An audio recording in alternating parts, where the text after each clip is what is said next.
Okay, Ramblers, let's get rambling. Hi, everybody. Hi, Dr. Nick.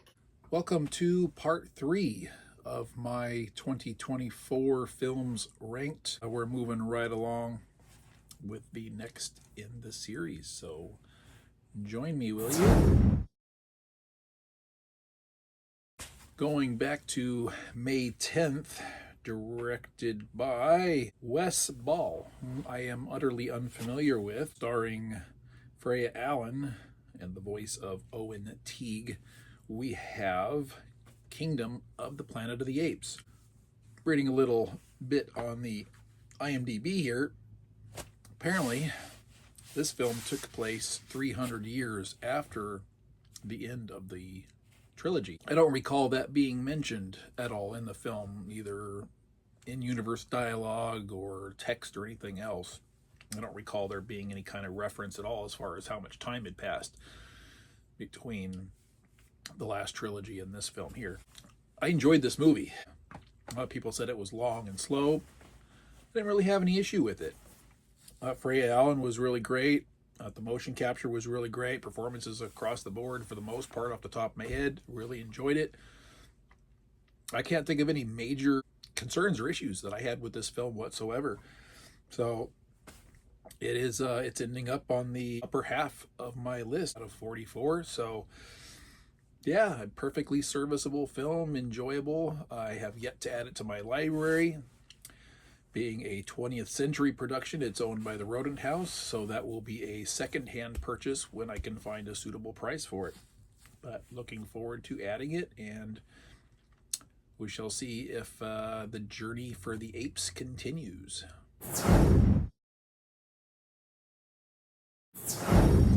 Going back 1 week earlier to May 3rd, we have directed by David Leitch. We have a theatrical remake, spin-off, whatever you want to call it, adaptation of the hit series of the late 70s, I believe, The Fall Guy, starring Ryan Gosling and Emily Blunt, also Aaron Taylor Johnson, and discount Lena Headey, whose name is actually Hannah Waddingham, which I'm not familiar with her at all. However, throughout watching the film, I couldn't decide if she was Lena Headey or not. Had to look it up after I was done because she absolutely could have been, and I was I was admittedly quite confused trying to determine that. Fall Guy had a mixed reception from audiences. I understand didn't perform particularly well. However, I had fun with it. I found it entertaining. I found it amusing. I found it fun. Not a movie that one could get really heavily invested in, but that's because there's really nothing to heavily invest in the first place. And sometimes that's okay. Sometimes we just want to have fun with a film. Mission accomplished. I did. I have recently purchased this and added it to my library, and I believe it is an extended edition of some sort. So I have not rewatched it since purchasing, and I will soon, and seeing what, if any, pros or cons are mixed in with that. So Fall Guy, good stuff, enjoyed it. No alcohol required. No.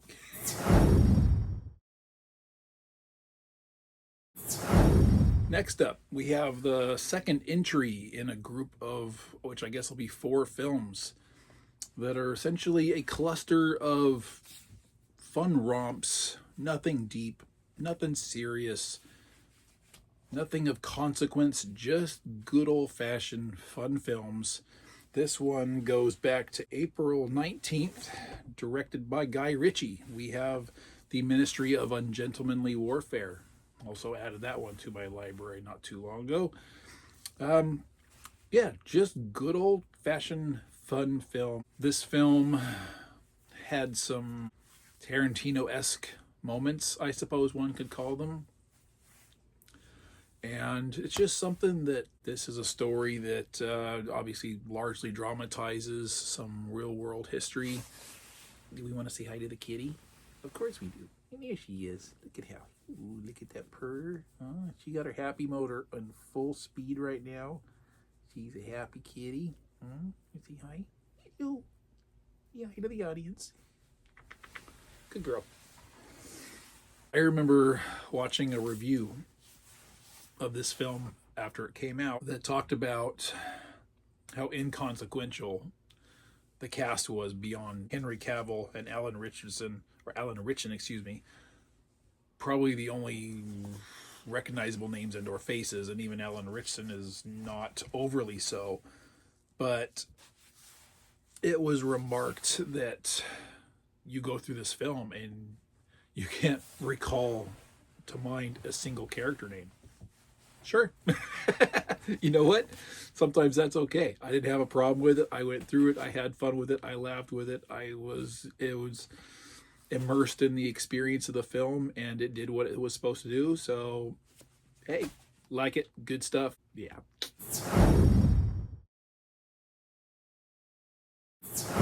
Okay, we're up to February 2nd now. We're going to the Wayback Machine, almost a year back at this point.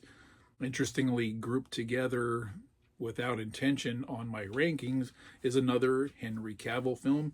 This one was far more maligned by viewing audiences, and this one was Argylle with Henry Cavill and Bryce Dallas Howard, as well as Sam Rockwell, Bryan Cranston.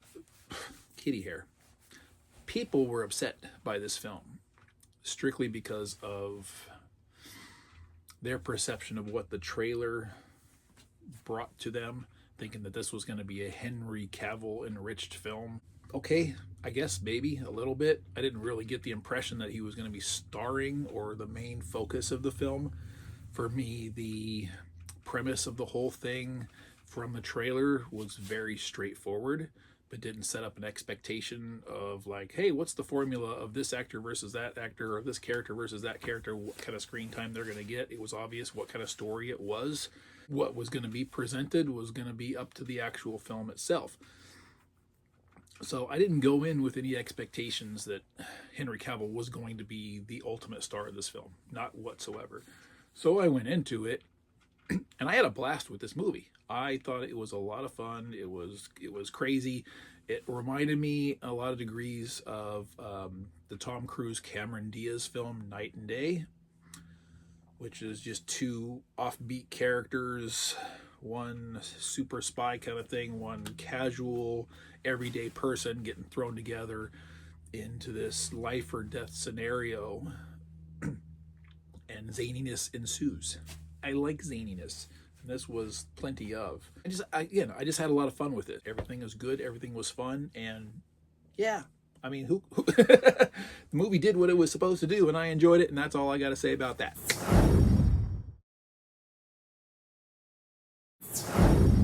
January 12th. Today is January 12th. An exactly 1 year old film starring Jason Statham, directed by David Ayer. We have The Beekeeper, number 4 on our list of fun, zany, not heavy-handed films, just there providing lighthearted entertainment. And once again, for me, 4th time, mission accomplished. It did what it was supposed to do. Jason Statham was great, fun.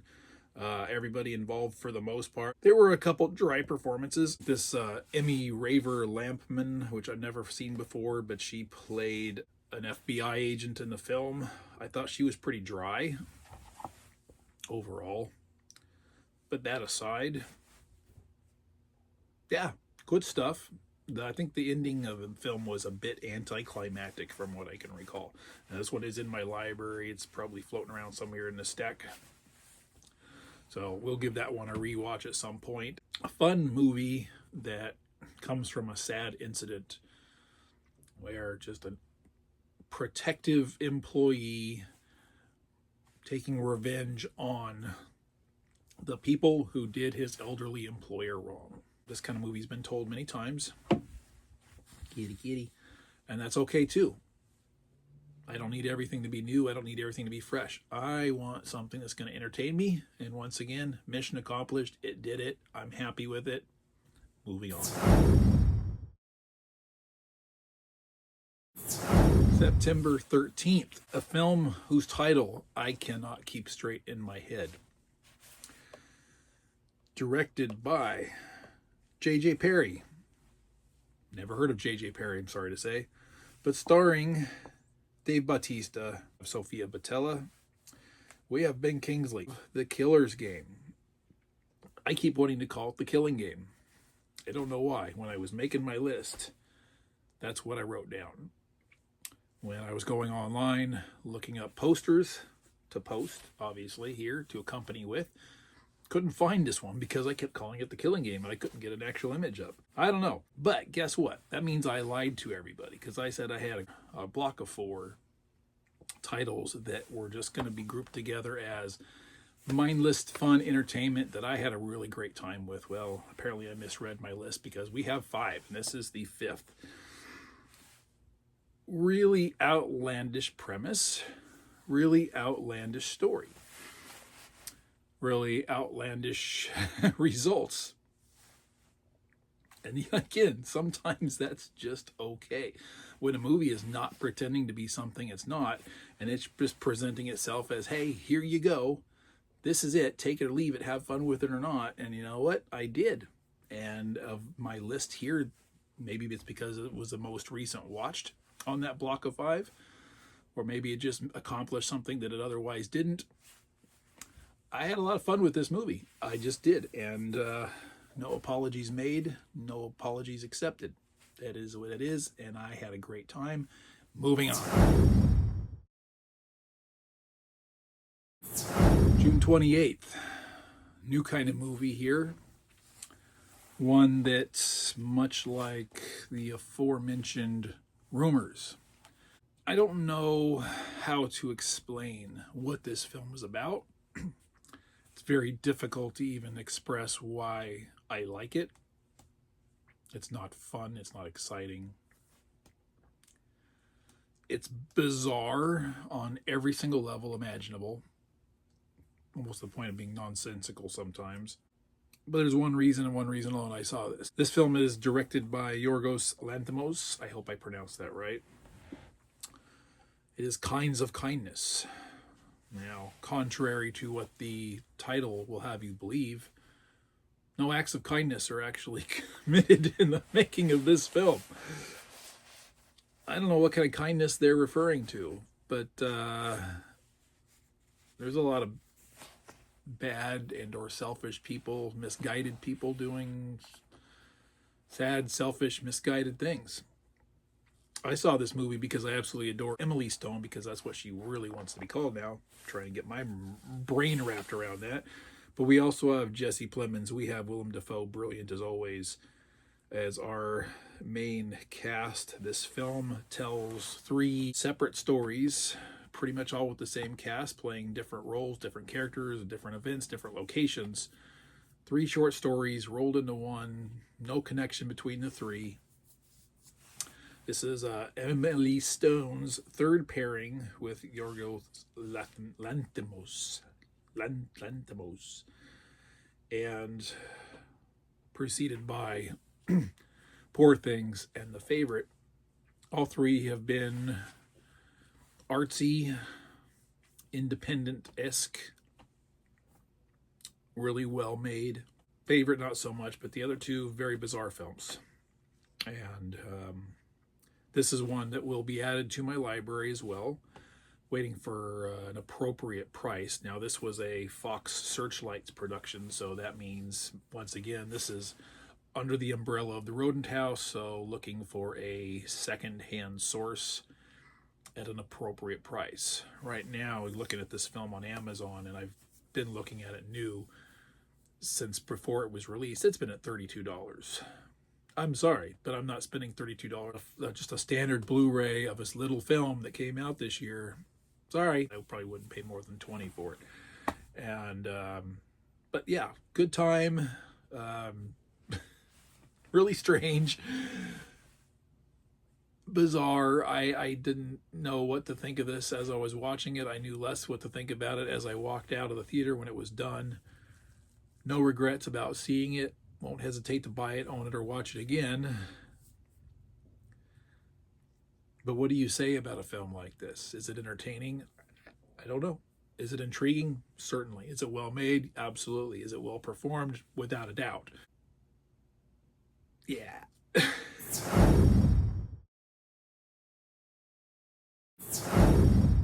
June 28th, directed by Chris Nash, a film that I went in to pretty much blind.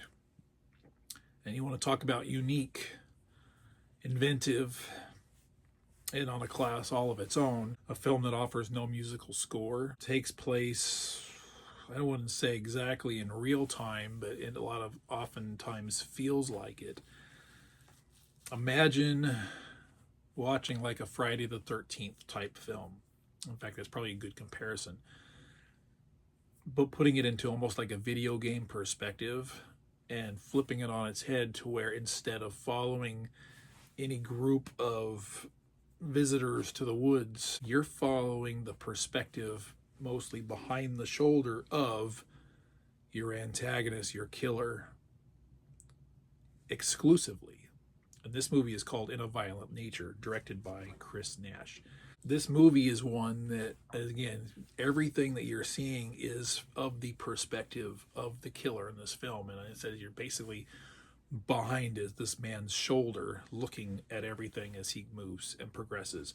So every victim, every quote unquote protagonist, innocent, whatever, anybody that's not this killer, you don't follow any of them. Anytime they walk in and out of frame, if they're having conversations, you're hearing the words and hear these people progress and get closer until they're shown on screen, and then they move along doing their business unless the killer engages them. A lot of modern video games, third person kind of perspective, because you're not looking through their eyes, you're looking from behind their shoulders and seeing what they're doing.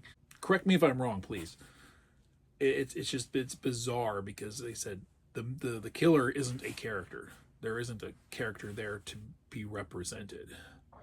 So it's almost like following a programmed machine as it's going about its business and happening upon people that are in the vicinity and seeing how its response is to all of these people that wander in. Now, ultimately, there is a goal or a mission in mind involved with this person and what they're doing, and that's as a main motivator, but it's not discussed, it's not brought up, it's not mentioned until pretty much like the very end of the film, and there are consequences for that. But it's one that it makes for a very unique viewing experience. I've never seen anything like it whatsoever. I haven't rewatched it since I bought it.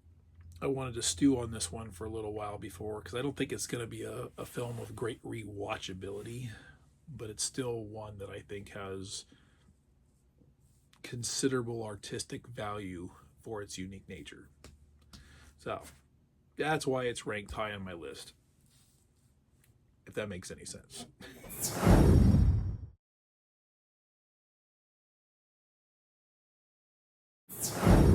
April 19th. In this case, we're going to be a blend of mindless, zany fun with unique, intriguing, artistic premise, and we're going to mash them together. I'm sorry, Sugar, that startled her a little bit. This one is directed by Matt Bettinelli Olpen and Tyler Gillette. I don't know any of the cast of this film, with the exception of a brief role. Kevin Durand, I recognize him by face, and Giancarlo Esposito. Everybody else is a complete mystery as far as exposure to them, if memory serves. This one is Abigail, the story of a young ballerina vampire who, presumably on a regular basis, although it kind of remains unseen, I think, or untold, has a group of individuals that would not be missed brought to her in her home for her feeding pleasures. Although she does go out and venture out into the world, which is seen in the beginning of the film, she apparently doesn't do her own hunting. Is that having to do with her age or her perceived age? I don't think it's addressed how old she is, either chronologically or in human years. but a child and a vampire nonetheless. And toying rather fun ways of her stature as a ballerina. This is not a movie that can be taken seriously, nor should it ever be tried. I don't know if you could make this film and have it be serious. So what do? You make this movie and you make it be fun. And based on its premise, it's obviously going to be unique if you perform it right. Hello, kitty. And as I am fond of saying in this regard, for the top half of my list, mission accomplished. Good job.